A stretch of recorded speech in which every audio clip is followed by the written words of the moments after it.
చిన్నగా ఉన్నప్పుడు బోటి అంటే చీ అనేటోని, కానీ పెద్ద అయినాక బోటి అంటే సూపర్. ఇప్పుడైతే బోటి అంటే నోట్లో నీళ్ళు వస్తుంటాయి. అందుకనే ఎండాకాలం ఏం చేద్దామని అర్థం కాక, సరే బోటి వండుకుందాం, ఒక బీర్ తీసుకొని కూర్చుందాం అనుకున్నా.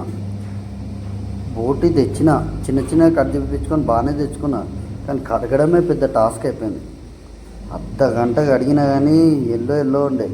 40 నిమిషాలు దాన్ని బాగా కడిగి కుక్కర్లో వేసి, మా ఫ్రెండ్ చెప్పిండు మెంతం కూర ఎండిపోయి ఉంటుంది చూడు, ఆ ఎండిపోయిన మెంతం కూర గిట్ట వేసి మంచిగా సాసు కొబ్బరి పొడి ప్రతి ఒక్కటి వేసి సూపర్గా వండిన. టేస్ట్ మాత్రం సూపర్ అయింది, సూపర్ టేస్ట్ అయింది. కాకపోతే వండడం మాత్రం పెద్ద టాస్క్ అయింది. ఇంకోసారి పెట్టుకోవద్దు, పార్సల్ తెచ్చుకొని తినాలి. కాకపోతే ఈ టేస్ట్ మాత్రం రాదు. సూపర్గా వండిన, బియర్తో మెల్లగా అయిపోగొట్టేసింది.